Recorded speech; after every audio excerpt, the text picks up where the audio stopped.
how is it possible that the most powerful people on Wikipedia, which is itself the most powerful media property in some ways, how is it possible that they could be anonymous, that wield so much power and take no real world responsibility at all? And that actually has legal consequences even. They can commit libel essentially and get away with it. You're listening to the Corbett Report.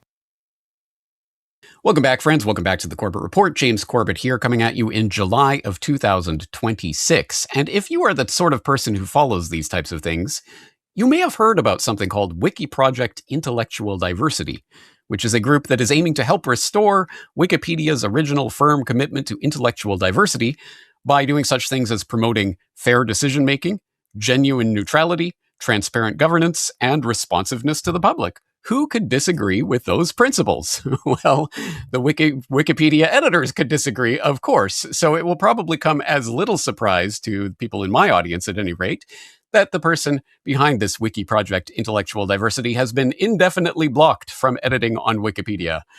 But it may be surprising even to Corbett Report viewers in the audience. You might even be surprised to learn the identity of this person, namely Larry Sanger, the co-founder of Wikipedia. Yes, as one recent memorable headline put it, the co-founder of Wikipedia has been blocked from editing the site after he campaigned to make it more balanced. You can't make this stuff up. It is a crazy story, but don't take it from me. Let's take it from the man himself. Larry Sanger, thank you very much for joining us today on the Corbett Report. No problem. I'm looking forward to the conversation. So am I. And as I say, this is a crazy story, perhaps not unexpected, given Wikipedia's unfortunate history. But in order to understand this story, I think we probably have to set the table for this conversation and find out a little bit about yourself and your background with Wikipedia. I know I will direct people to your book, Essays on Free Knowledge, The Origins of Wikipedia and the New Politics of Knowledge, which you have right there behind you. I hope people have read it, but for the benefit of those who haven't read that yet, can you tell us a little bit about how you came to co-found Wikipedia? So the short story is that I knew Jimmy Wales from the mid-1990s when we were both graduate students, and me in philosophy, he in finance, and he ran this Ayn Rand study group, and I ran a more general group about just philosophy, systematic philosophy, and we joined each other's groups and actually met offline. After several years, like I sort of dropped out of just a lot of, any interest in Ayn Rand, which was, what Jimmy's book, well, his group was devoted to. And nevertheless, he was interested in finding somebody to start a new encyclopedia project, and he called it Newpedia. He's looking for a philosopher in particular. So I was actually hired to start a new encyclopedia for his startup.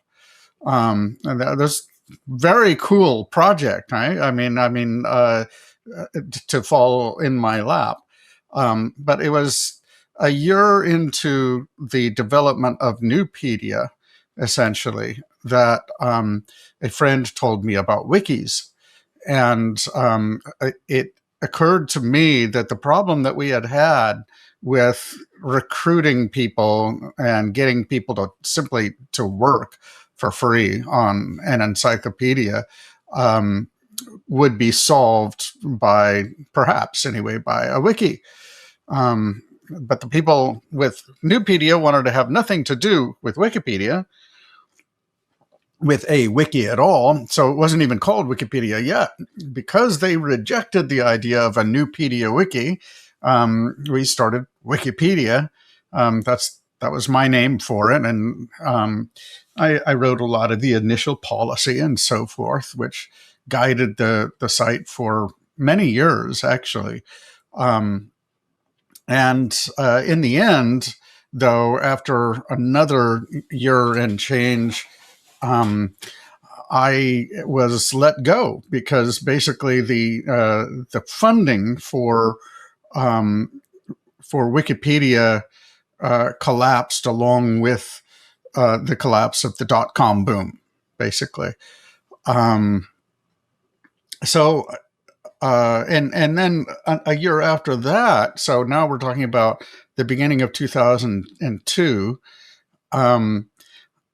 I was sort of disgusted with the direction that Wikipedia was going.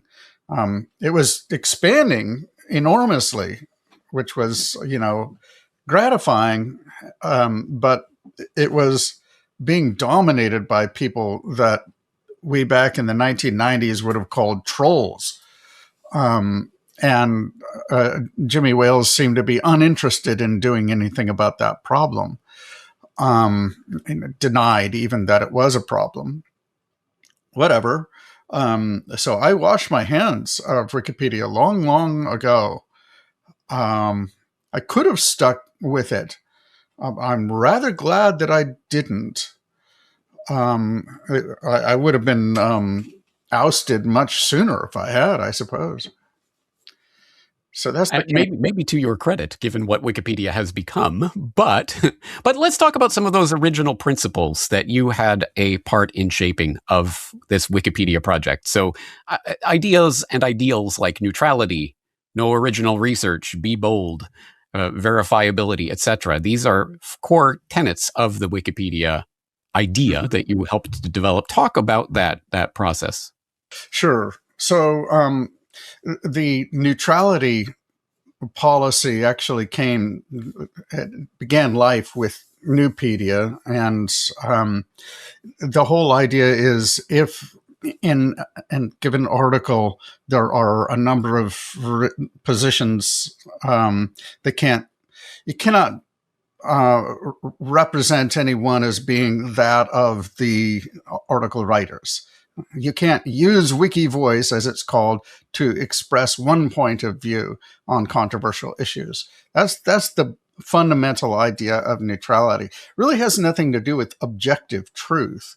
It has to do with whether you can recognize that one controversial view is being presented over others. So that actually had excellent support, I would say, in the first 5 years or so of Wikipedia. Now, some of the others actually, like the verifiability policy, I can't take credit for that one, and I don't think it is, in all respects, an excellent policy. There are issues with it. I think that certainly it's a good thing that facts be backed up with evidence, which is essentially the what the policy requires. But I think that a lot of times there are a lot of unnecessary footnotes for the very simple reason that they get into disputes and then they use a footnote to resolve the dispute. And then, of course, they use debate over what sources may be used in order to basically shut up people who would favor the point of view of one of the sources. So there's a number of others. Yes, be bold. That was something that came from the original requirements of a new website that nobody had heard of before, that people required some encouragement to get involved in. There's a certain kind of person that didn't need much encouragement. All you had to do is tell them, you can edit this page right now, which we did. We put in the header of the site, and they went to town. But there's a lot of people who have very useful things to add to encyclopedia articles, but they need a little encouragement, including a lot of academics. It's like they'll be like a little worried about touching other people's words, and perhaps rightly so. So, Well, you raise an interesting point, because maybe it's the sort of the self-selecting nature of the people who are very keen to engage in something like this may actually contribute to some of the problems that we've seen over the years. The fundamental problems of the Wikipedia project and what it has become will not be any news to my regular listeners. I have been vociferously opposed to what Wikipedia has become for decades now here on the Corbett Report. yes. So it's kind of ironic that I'm sitting here talking to the co-founder, but perhaps our concerns overlap in a number of respects. I am an unorthodox thinker who doesn't swallow the official government narrative about 9/11, or who challenges anthropogenic global warming as the existential crisis that we're all facing, etc. Obviously views that are completely verboten on Wikipedia at this point and dismissed as conspiracy theory. So I would like to hear your perspective on where you think Wikipedia has taken a wrong turn and how it can be corrected. Well, there's a lot to unpack there. I mean, first, let's talk about what the turn was, just characterize how Wikipedia changed. So I would say that from its founding until about maybe 2006 or so, when it really began to enter the public eye, it had a countercultural bent, or rather, it would be better to say that it was very tolerant of countercultural thinking. And that was directly a result of the neutrality policy. And so it was important to everyone that Wikipedia not take a stand on controversial issues. And it was only through just repeated over the years pushes by ideologues, essentially, propagandists, who knows who they are because they're anonymous ultimately, that the institutional support for neutrality just sort of went by the wayside. And what took its place, again, I would say between about 2005, 2006, and the following 5 or 10 years, is just a complete reversal, so that far from being countercultural, Wikipedia became essentially the voice piece of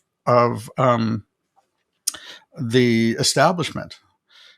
So yeah, I remember observing, I forget where, around 2010, 2012, that the voice of Wikipedia resembled that of like the BBC or the New York Times, and the positions taken were also very similar. So I was myself wringing my hands already that Wikipedia was taking definite stands, but it wasn't as radical as it would become, 10 years after that.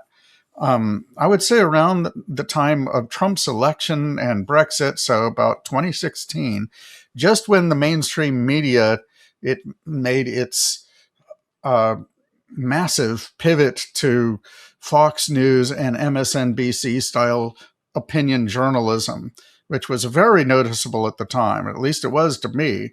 Wikipedia essentially did the same thing and started stating all sorts of, not just selectively emphasizing views, which was what, say, the BBC would have done in 2010, but explicitly declaring that certain views are wrong, putting labels on them, which they never would have done. That would be enough to get you kicked out of the project in the early days, like in 2004 or something like that.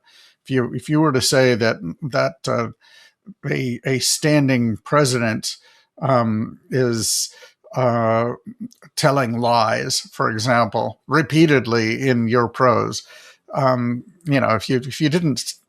if you didn't back down from that practice, then you probably would have been blocked.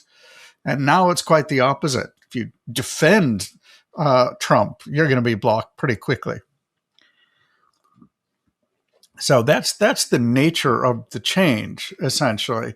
If anything that appears to be an establishment position, that is pretty predictably going to be what is in Wikipedia. So you can imagine what it says about COVID, just for example. I don't have to imagine because, unfortunately, I have seen such things. But yes, for anyone out there who does not know, they should, of course, venture into anything that even whiffs of politically controversial subject matter, and they will very soon see the tenor of Wikipedia. But as I say, my audience probably understands that already. I want to get into how that change has taken place and the types of rules and behavior that has codified that in Wikipedia by this point. But before we get into that, you raise an interesting point. You locate 2006 or so is when Wikipedia really landed in the public consciousness. I can pinpoint exactly when it landed in my consciousness because in 2005, I was working as a fact checker in a publishing office in Calgary, Alberta, Canada. And we were using Encarta as a source for our fact checking. That was one of the reliable, allowable sources for our fact checking. And it was at that exact time that suddenly every search that you do for anything online, the number one link would be Wikipedia. Every single time. And it was at that exact moment. And I was literally staring at this revolution happening. I was literally forced to use Encarta, but here's this new Wikipedia project that has suddenly everywhere, which was at the same time marvelous, amazing. It was obviously revolutionary. But at the same time, there was some worry in my mind about how did this suddenly launch to absolutely the number one search result on absolutely every Google search. Of course, at the time where Google was basically 100% of searches being done. How did this essential monopoly arise? To my mind, that can't happen organically. Do you know about how the type of relationship that Wikipedia had with Google in order to ensure that? Well, I can tell you what it was like from the inside. So we observed that Google's crawler, as it was called, because it happens like once a month, it would come by. We would actually see in the logs that Google's crawler appeared and recrawled the site. All the new pages then were indexed in Google, and you could actually see them, before a certain date. You'd do a search on an article that you'd been working on, wouldn't be in Google. The next day it was there. Okay. And a lot of new traffic came from people searching on those topics. So it is entirely possible, I think fairly likely, in fact, that Google was putting their thumb on the scales and giving extra weight to Wikipedia in the early days. The case can be made, though, if you actually at the time did similar searches. There really, for many topics, for the long tail of topics covered by Wikipedia, there wasn't anything like an encyclopedia article on a topic other than Wikipedia. Now, I think that has changed for most topics. Even fairly deep into the catalog, there are alternate encyclopedia articles. But back then, there really were none. So that in itself, I think, explains a fair bit. That doesn't require a conspiracy. The fact, however, we were on the well, it's funny that I was just doing some cleanup. My son was doing some cleanup, and found this old briefcase, still dusty, which has copies that I saved of some of the original articles. And I swear I did not get this out for this interview or anything. But this is the circuit section of the New York Times, September 20th, 2001. All right. September 20th. I mean, Wikipedia had only been around for like 9 months. And, well, that's me right there. And so there's a fairly big, long article. And here's Jimmy Wales. Fairly big, long feature article. It's on the second page of the section, but nevertheless is very substantive. Just explaining the news about how it worked and so forth. So we were on the radar of outlets like the New York Times and MIT's Tech Review, which at the time was like really, again, an establishment organ for tech news. I think that there is a chance. The reason why we were boosted by Google was simply that they liked what we were doing, and perhaps the people behind Google perhaps saw something that they theoretically could control. The neat thing about Wikipedia from the point of view of propagandists is that it's anonymous. That's like the really important thing. The fact that you can't tell who is sharing the information. This is exactly where my mind goes, because it's the perfect intelligence laundering device for those types of organizations, 3-letter organizations that would love to get information out there in third-party format. Anyway, yeah, you have not allayed my suspicions that there was a thumb on the scale. You have only enforced them because, yes, after 9 months, and the Wikipedia project was still basically a baby in the crib and was being featured in the New York Times, I don't think my website was being featured in the New York Times after 9 months. Maybe not as groundbreaking, but still.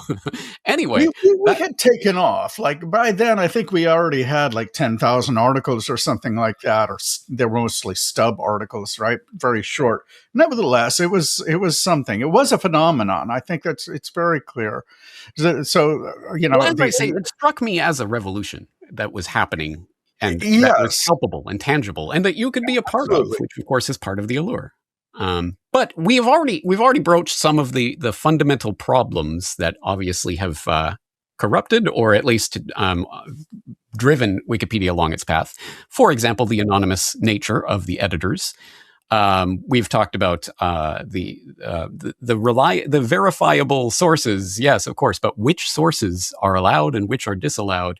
There are many mechanisms that seem reasonable at first glance, but on deeper inspection can be used to steer Wikipedia in a certain direction. Let's talk about some of those problems and how they have steered Wikipedia over the years. Sure. I think the most important one is the reliable sources policy itself in general. And again, it was not this way in the early days.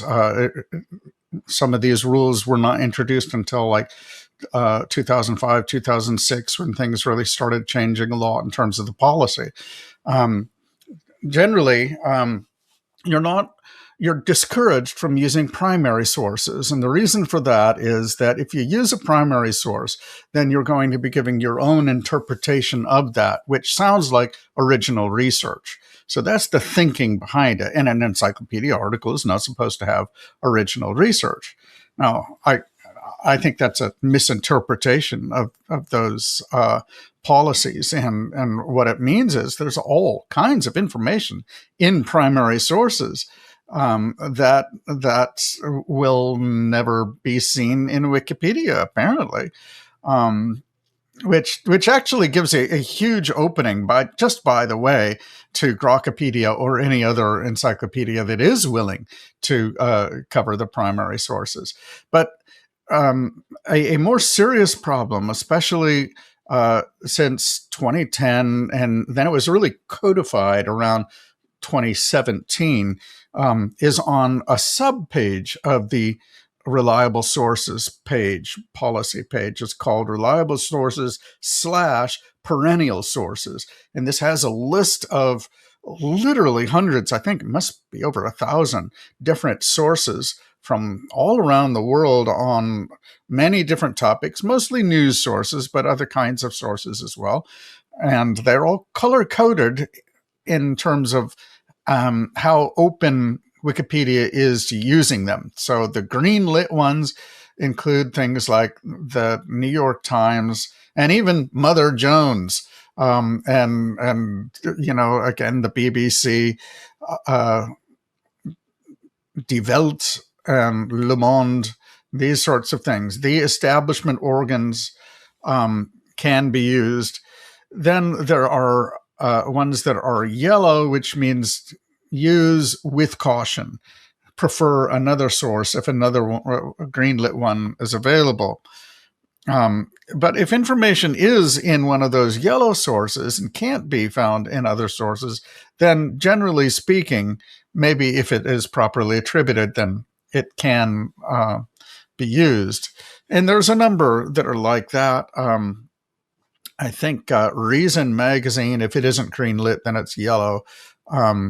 Something like National Review would go there. Any number of others. Then there's 3 different tiers of verboten sources, and they basically none of them can be used for almost any purposes. They have gradations of contempt that they have for these other sources. So this is where Fox News standard hard news reporting falls. It's basically cannot be used. New York Post definitely cannot be used. The Daily Mail definitely out. In fact, the only thing that is conventionally called conservative that can be used would be the Wall Street Journal. The editorial page is a slightly conservative, I suppose, or libertarian maybe. And then the Telegraph in the UK, which again, both of those are very, very establishment. They are strongly respective of the Overton window that is defined by the establishment left. So that basically means that if a fact is being covered only in the alt media or in conservative news sources, then it can't be used, or it can't be found, rather. That fact cannot be found in Wikipedia. Hunter Biden's laptop does not exist until it's reported on by the New York Times, right? Pretty much. That's right. Wasn't allowed. It's really something. And of course, that's something that it directly flies in the face of some things that I said quite explicitly early on. That you shouldn't choose sources based in order to push a particular point of view, and that's called POV pushing. Wikipedia begs to differ now, and they have changed their view on that. So there's a lot of other problems that are related to other policies. Well, rather than approaching this from the perspective of the problems, perhaps it's more constructive to approach it from the perspective of the solutions or the potential solutions. And on that note, I will note that just as Martin Luther, just as Martin Luther obviously launched the Reformation with his nailing of the 95 Theses to the church door. Yeah. You have launched your Reformation with the nailing of the 9 Theses to the internet store, as it were, as in the 9 Theses essay that you have produced on 9 points that you want to make with regards to how Wikipedia can change, improve, go back to its original roots, etc. Let's talk about your 9 Theses and where they come from. Sure. So if you go to larrysanger.org, one of the big boxes toward the top of the page has a link to the 9 Theses on Wikipedia, and the main page is fairly readable. It's like a long op-ed, but for each of those there is a corresponding essay. Well researched. Took me a long time to write. The whole thing, if you were to print it out, would be, a short book length, something like 130 pages or something. Basically, in it, I say that Wikipedia needs to return to some of its fundamental original policies. And in some cases, it isn't so much that there needs to be a return, but that the very nature of the policy was problematic in the first place. In the case of the first thesis, just for example, I have it like this: end decision making by consensus. So the idea is that when there is a controversy, then what happens is somebody makes a proposal about how the article should read, what position it should take, whatever, on the talk page of the article. And a number of different positions are supplied. And then people sort of line up underneath, and it seems democratic to a certain extent. From the outside, if you didn't know what was really going on, it would seem democratic.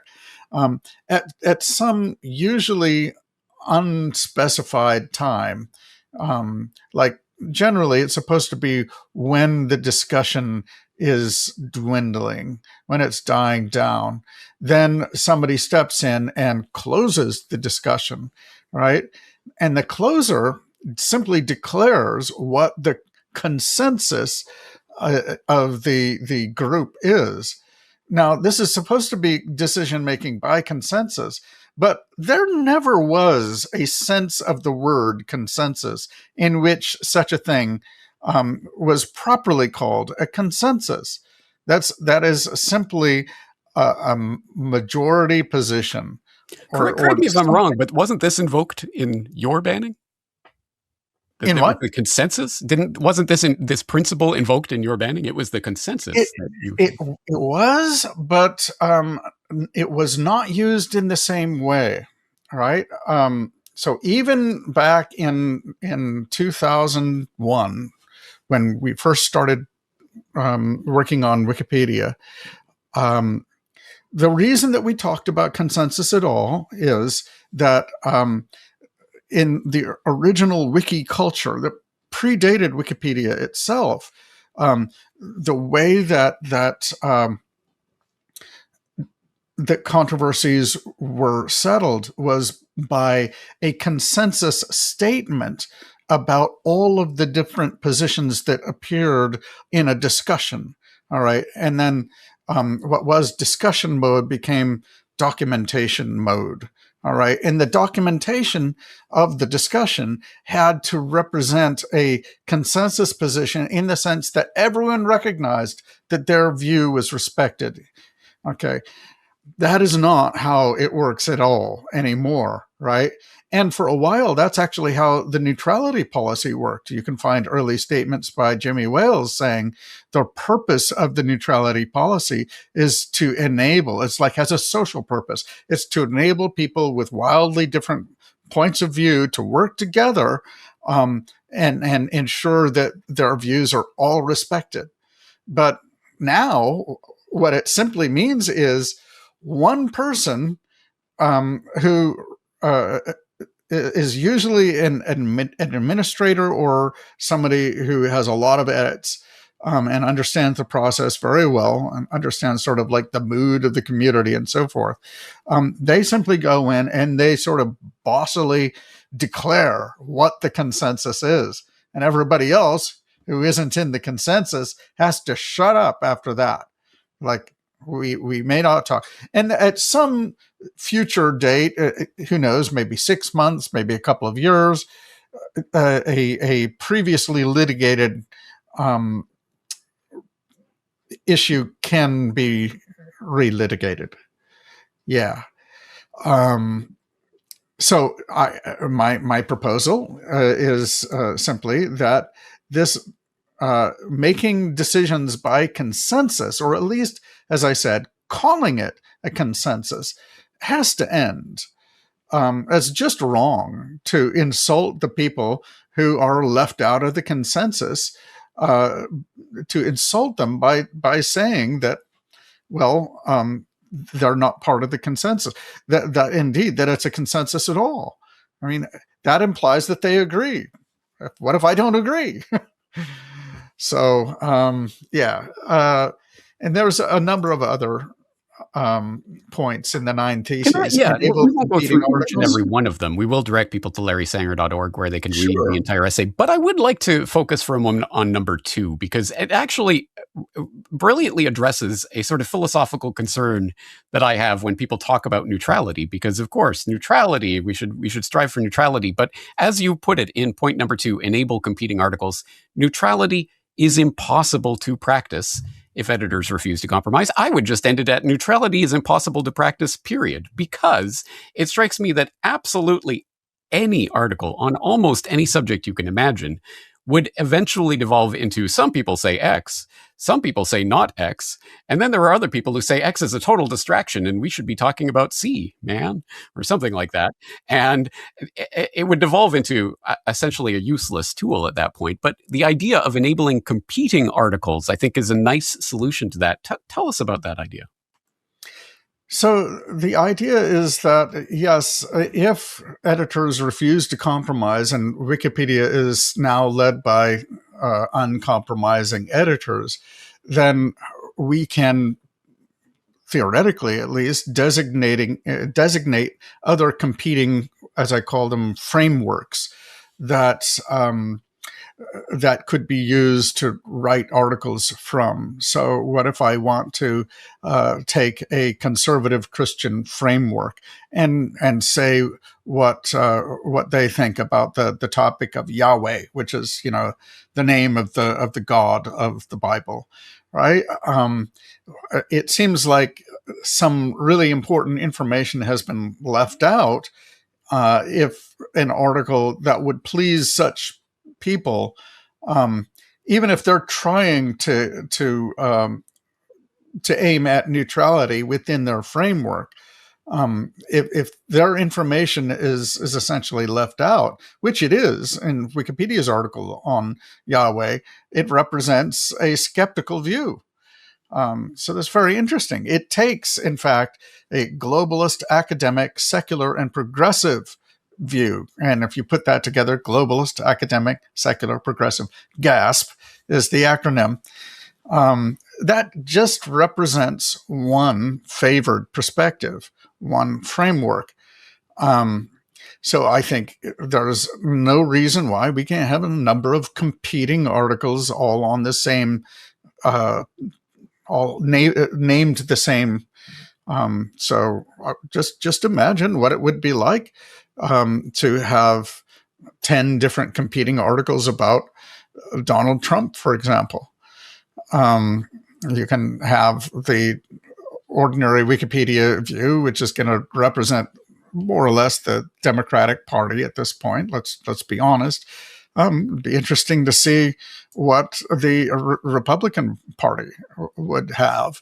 And then if we could combine that with your point number 7, let the public rate articles. And then we have a system where, yes, there might be competing articles on a given subject, but some will be rated more highly. And so people will gravitate towards them, but they don't have to. They can look at the other less rated articles, etc. I think it's a self-solving, it's a system that seems to solve one of the core problems of this whole project. Yes. I mean, right now, there is very little accountability to the general public. Basically, take it or leave it is the Wikipedia attitude now. In 2013, there was an experiment in which the public were allowed to rate articles, but the ratings only could be seen on the talk pages. And so it wasn't really, the ratings weren't for the public, they were for the editors. But it's actually the public that need to see the ratings. And there needs to be, not just that, I think there needs to be a discussion forum which is open to the general public. What Wikipedia will say is, oh, well, if you want to discuss the article, go ahead. That's what the talk page is for. But of course, that's nonsense, because now the Wikipedia administrators will shut you down if you do not respect the very persnickety rule set of Wikipedia. If you violate their rules in any way and you are a new person, you will be out on your ear right away. It should not work that way. You should be able to talk back to Wikipedia, and you're not allowed. I mean, what the hell? Why can't I talk back to Wikipedia? Might be the tagline for Wikipedia at this point. And speaking of which, point number 8, end indefinite blocking, seems particularly ironic given what has happened to you. And of course, I will include a link to the discussion. MSGJ has indefinitely blocked Larry Sanger, and you can read through all of that discussion if you are so inclined. But tell us from your perspective, what happened recently to get you blocked from editing Wikipedia? Right. Well, after advancing these 9 theses last October, for the next several months, I sort of laid low. I was hoping that others would take up the mantle. I engaged a little bit on Wikipedia, and I did a lot of interviews, hoping to drive some traffic to Wikipedia in the form of new types of contributors.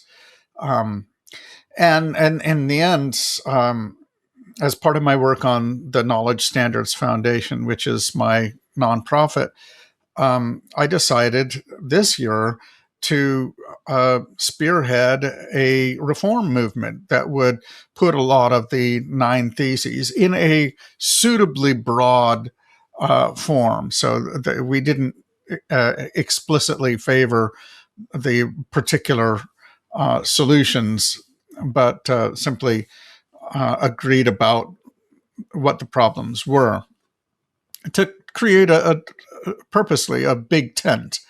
So I started something on Wikipedia, at least in my user space, called Wiki Project Intellectual Diversity. And it's just like it sounds. You might think, oh, that this is just it's just a front group for religious conservatives, something like that. It's not really true. There were a lot of people from a lot of different perspectives in that group.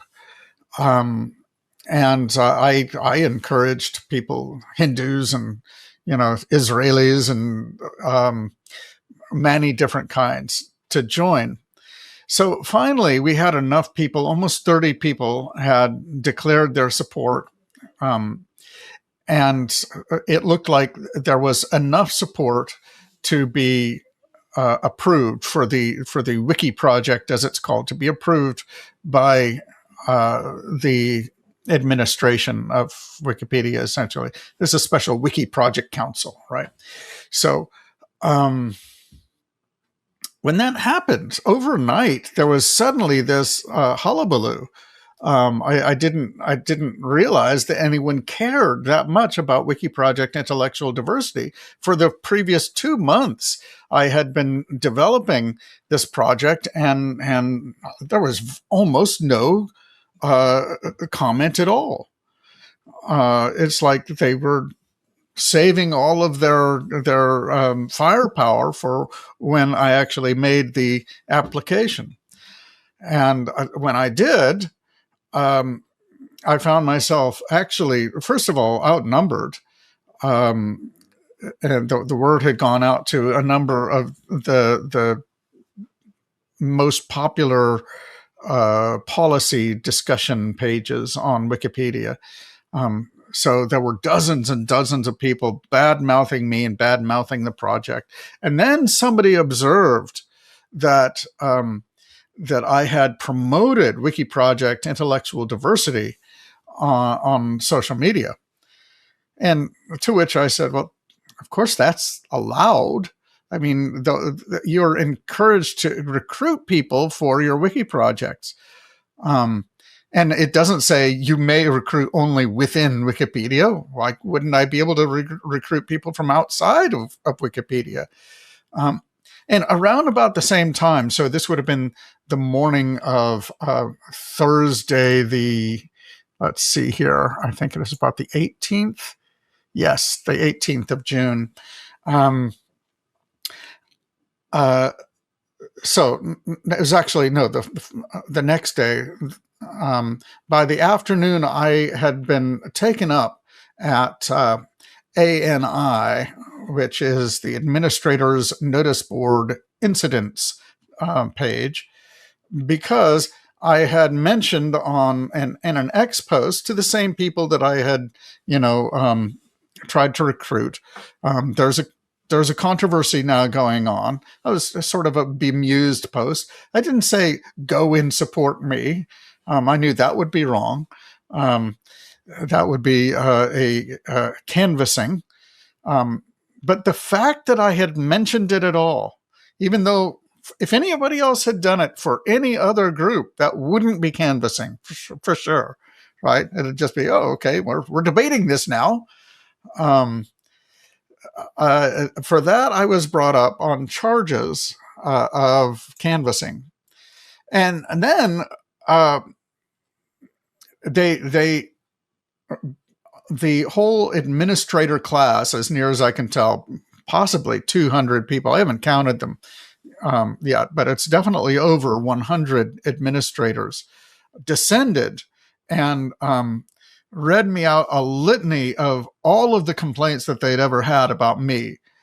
Now, there was a focus on a few things. One of the biggest complaints against me was the fact that I was defending myself too much. I was responding. I made an FAQ in which I responded to all of the objections to Wiki Project intellectual diversity. I put it up there as, my response. And they didn't like that at all. That was, I forget what the word is. Anyway, they have these things called essays, which are supposed to be interpretations of the rules, but being essays, they're not official. They're officially unofficial, but unofficially they are official. Unofficially, they have they're taken as law. Really, what's going on, though, what was going on is it was.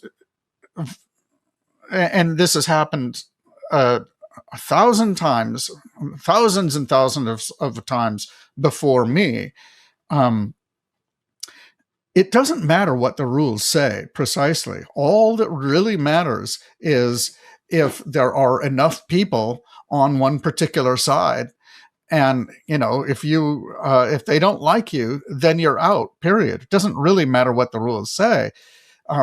There was no ignore all rules, as someone sagely advised many years ago. Yes, I came up with that. I'm sorry. I regret that. Anyway, let's see. So anyway, there were a few other complaints. I defended myself and at length, and I was told, wait a minute, you can't defend yourself. Some people actually came out and said that. Others said, well, you can defend yourself, but not at such great length. I'm not going to read that wall of text. Well, okay. So what this means is ultimately, this is nothing like a proper process, right? This is what it is objectively describable as is a disciplinary process. But a proper disciplinary process, it doesn't matter who it is, really should be according to something like due process. Now, due process can mean different things according to like who's involved. That's fine, right? Doesn't have to have all the same rules, but like one of the things that has to be different is it can't be the case that just anybody can show up and start bad mouthing you without any consequences. Right? I mean, there seems to be something wrong with that one, at least, right? But on Wikipedia, there is no distinction between the prosecution and the judges. Your prosecutors are your judges. There is no official party that declares what the charge is against you. In fact, I was told a number of times there are no charges, right? So. Like it's simply you get. yes, it's an amorphous blob, and they're proud of it, right? We should really thank you for demonstrating this process in such a public way, so that people understand what's really going on under the hood. And as I say, I will link up the page, the Wikipedia administrators notice board page, with the whole lengthy discussion if people want to read through it for themselves. But it just demonstrates this crazy Kafkaesque process that's a trial but not a trial with charges, but there are no charges when you can't defend yourself, or at least not so much, etc. Right. And you don't know that you don't know who your judge is. You don't know who you're talking. Well, they're all your judges. There will, however, be somebody who does this very low key administrator task of declaring what the consensus is at the end. Except it's not a low key. That guy is your judge, as a matter of fact. Right. And he, of course, he is supposed to, or she is supposed to, represent the consensus, or but such people have been known to contradict a very large proportion of, even sometimes the majority of the participants, and in this case, that wasn't going to happen because they were perfectly aligned. And just as a little interesting twist of fate, the following Monday, when I was blocked twice, you see, early in the day on Monday the 22nd. Let's see here. Let me just double check my facts here. Yes. So on Monday, the 22nd, the Monday after the Friday when it all blew up. So 3 days later, I had flown out to New York City to, as it were, to accept an award. And what was the award for? Founding Wikipedia and standing up for it, for the very reform movement that we've been talking about.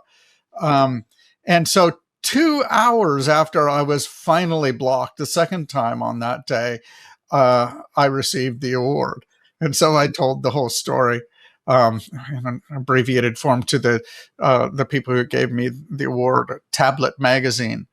So that was kind of funny. I've been chuckling ever since, really.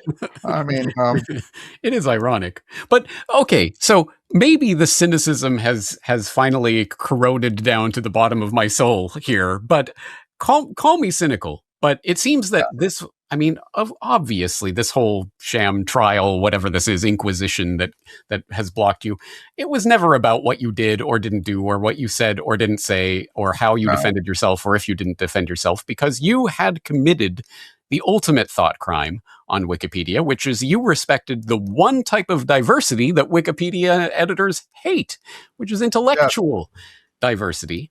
And as a result, the conclusion was foreordained. And I think, again, let's boil this down to brass tacks. The purpose of a system is what it does. So regardless of whatever your intentions were in setting up Wikipedia, it is this now. It is this type of system in which, obviously, it certainly does benefit certain mysterious, shadowy, establishment-promoting entities who do not have to reveal their identity. And I feel it would be naive at this point to think that Wikipedia can be reformed from within. But I'm grasping for some sort of bright spot in all of this. Perhaps you can pull me out of my cynicism here. I don't think that Wikipedia can be reformed from within in the way that I was trying to do it. If I can't do it, I'm not sure anyone could. I don't even think that Jimmy Wales would be allowed to do the sort of thing that I was trying to do. The administrator class, they love their prerogatives and they will jealously guard them even against the founders. And I wasn't, one of the things that I was trying to do, in fact, was to make it a requirement that the most powerful people in Wikipedia, possibly all administrators, but I would have settled for a subset of the most powerful administrators, they should not be able to be anonymous. It's like, how is it possible that the most powerful people on Wikipedia, which is itself the most powerful media property in some ways, apart from maybe search engines and LLMs now, how is it possible that they could be anonymous, that wield so much power and take no real world responsibility at all? And that actually has legal consequences even. They can commit libel essentially and get away with it. But I'm sorry, what was the question here? Well, the question is, okay, so, well, you've answered it in a sense. If it can't be reformed from within, then where do we go from here? What is the answer going forward? I think actually pressure from outside is ultimately going to be necessary. So one thing that I've been toying with the idea, and I've said this before, and I may well be pulling the trigger on it soon, is to make a sort of wrapper website, using the resources of the Encyclosphere, which is the collection of all the encyclopedias, something that I've been working on for several years at the Knowledge Standards Foundation, and basically allow the public, beginning with LLMs actually, to rate articles and to comment on articles. So to create the comment section that Wikipedia is missing. And it seems to me that this is going to be fairly popular. There's no reason why it shouldn't be, because there's a lot of people who have a lot of beefs against Wikipedia. There's a lot of very distinguished people who have Wikipedia profiles that have had to weigh in on Wikipedia and say, you've misrepresented the facts about my career. And they have been told to their face, well, if this story hasn't appeared in secondary sources that are reliable sources, then sorry, we can't help you. And, even though they're dealing with the source himself who is complaining about an inaccuracy, and when the whole process, I mean, they already do have interminable discussions about how, what facts are acceptable in the encyclopedia. And so why wouldn't they make that sort of determination? If there's enough people anyway weighing in publicly, one thing that a colleague and I have started working on is a letter of complaint. I'm not really sure what we'll call it exactly, that will be signed by a lot of very distinguished people. Just for example, because he's still at the top of my mind, I heard from Peter Schiff several months back, basically complaining about his treatment on Wikipedia, and he was, I won't tell his story, but let's just say there's a lot of people, like one of the most famous investment advisors in the world, lots and lots of politicians, any number of other people, and not just in the United States too, are surely going to be willing to sign a letter. And it's the sort of thing that I would expect Wikipedia to ignore, but we can make things hot enough for them that they won't be able to ignore it, right? And I'll tell you this: I can only imagine what Wikipedians are saying about especially the administrator class, will be saying in response to this. They'll be howling in protest themselves. How dare Sanger go outside of the community and try to interfere with our pristine, pure process? Which is it's absolute nonsense. Well, they won't be allowed to cite this interview, though, because I will state quite proudly that a Corbett Report listener did create a page for me many years ago, and it was removed because I am not a notable person in the eyes of the Wikipedia editors, which actually I'm perfectly happy with, because it means I'm not under the eye of Sauron and they can't libel me with their smears. But, at any rate. Yes, that's good. It's good as far as I'm concerned. I would be just as happy not having an article on Wikipedia myself. Yeah. Uh, right, right. They will be howling in protest at you Yes, daring to yes, go out and yes. talk about this. Yes. And I think they will. I do think that there is a chance, though, that pressure can be brought, perhaps by Congress. I think that the Section 230 guarantees that they have against liability um, has been abused for too long. I think that real damage has been done to reputations. A lot of injustice has been done, and I mean that perfectly sincerely. I'm not just saying that. One of the reasons why I have taken up this project, this reform project, is, it was impressed upon me that I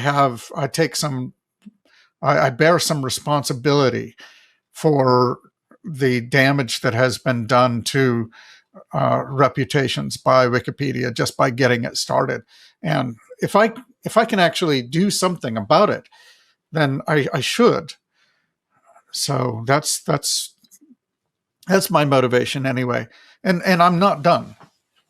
So, well, excellent. That's what I want to hear. At least things are right. Some people are trying something, and I never in a million years would have imagined after 2 decades of being so vocal in my opposition to Wikipedia that I'd be sitting here talking to the co-founder of Wikipedia. But we share a lot of complaints about where Wikipedia has ended up. It's really interesting to hear about. As I say, I will link up, of course, all of the things we've talked about today, especially, of course, larrysanger.org, where they can read those 9 theses, and I'll link up the Wiki Project Intellectual Diversity. But tell us about Encyclosphere and the Knowledge Standards Foundation and how people can follow your work. So you can go to Encyclosphere, just like it sounds, encyclo, like the first part of encyclopedia, plus the word sphere.org. And mostly what I have been doing is this reform project for the last 18 months or so. And basically, we're still looking for major support for other developers. I have been able to support my son, as it happens, who is a very good programmer, better than me, and who is responsible for encyclosearch.org, which is a meta search engine plus, and it's not just a search engine, it's also an archive. So there are local copies of over 30 articles and a lot of metadata for, not 30 articles, 30 encyclopedias, and metadata about 30 more, which are free to read. So I had an idea, very briefly,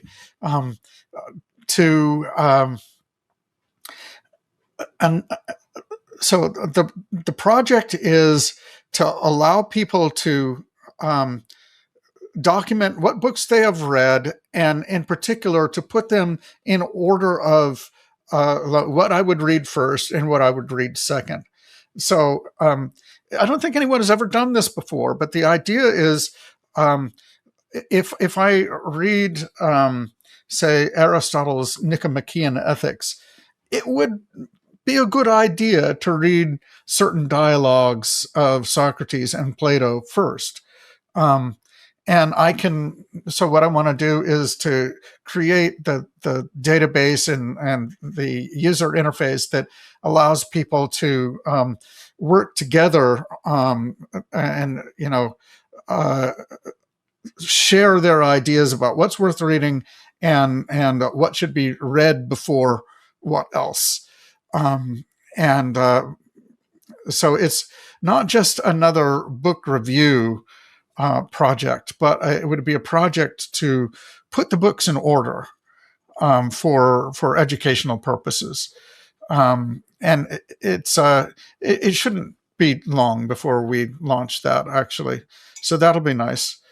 There's another thing that I'm working on called Seminarium Theologico Philosophicum, which is a a seminar about philosophy of religion.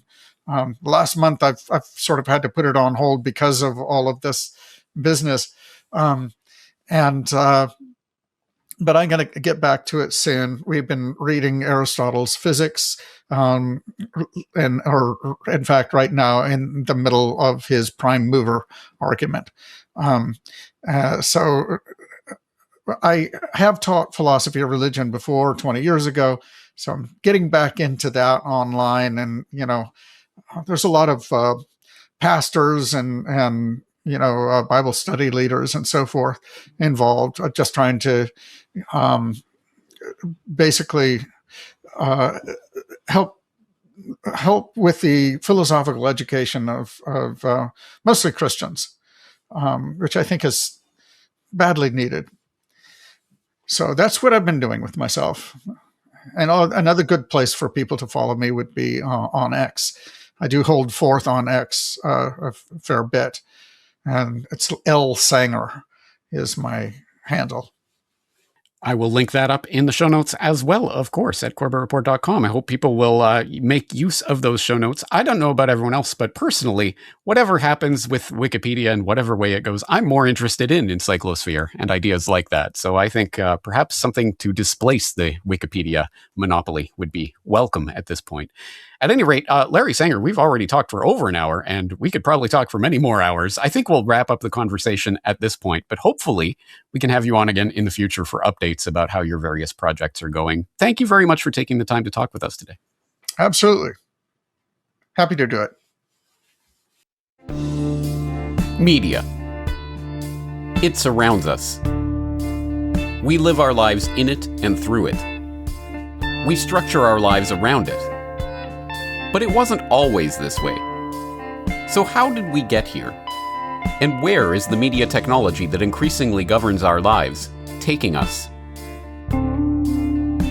The Media Matrix. Watch the documentary for free at CorbettReport.com/media, or purchase a copy on DVD at NewWorldNextWeek.com.